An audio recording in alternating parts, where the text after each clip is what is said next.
In this lecture, we will learn about flowchart symbols and how they help us to understand C# program logic in a simple way.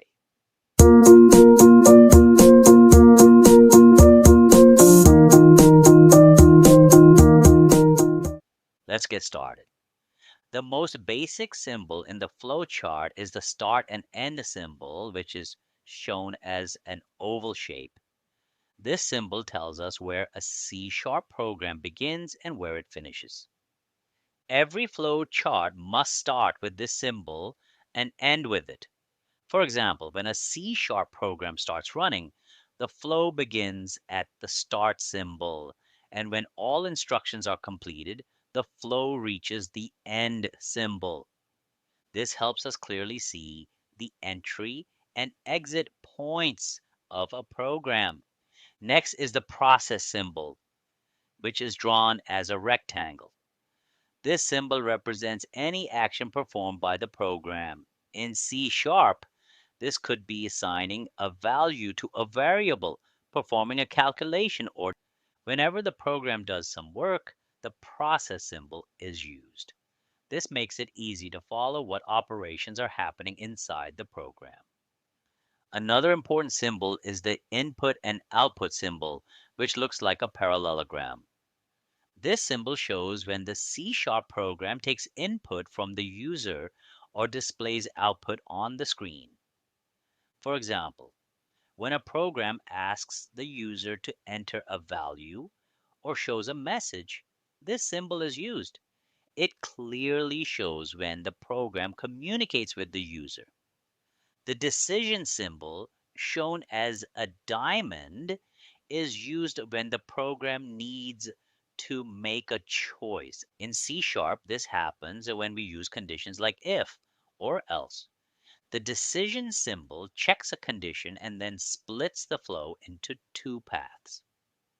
One path is followed when the condition is true, and the other is followed when it is false. This symbol helps us understand how a program behaves differently based on conditions. To keep the flowchart neat, we use the connector symbol, which is a small circle. This symbol is useful when the flowchart becomes long and cannot fit in one place. The connector shows that the flow continues somewhere else. It keeps the diagram clean and easy to read. The flow line, shown as an arrow, connects all the symbols together. It shows the direction in which the program moves. Without flow lines, the shapes would not make sense. These arrows guide us from one step to the next and clearly show the order of execution in a C# program. Loops in C# are shown using a combination of decision symbols and arrows. When a task needs to repeat, the flow goes back to an earlier step. The decision symbol checks whether the loop should continue or stop. If the condition is true, the loop repeats.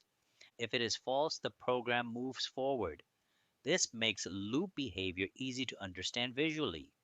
Sometimes a preparation symbol shaped like a hexagon is used to show setup steps before the main logic starts.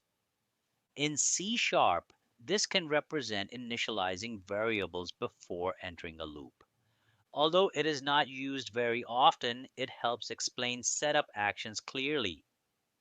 For larger programs, flowcharts use the subprocess symbol, which looks like a rectangle with double lines. This symbol represents a method or function in C#. Instead of showing all internal steps, the flowchart shows the method name as one block. This keeps the diagram simple and organized. Finally, the document symbol, which has a wavy bottom, is used when the program creates a file or saves data. In C#, this symbol can represent writing data to a file or generating a report. It shows that information is being stored outside the program. If you enjoyed the lesson, please give it a like and share your thoughts in the comments. My team and I have worked so hard to make learning simple for you. Thanks for watching, and let's keep learning together.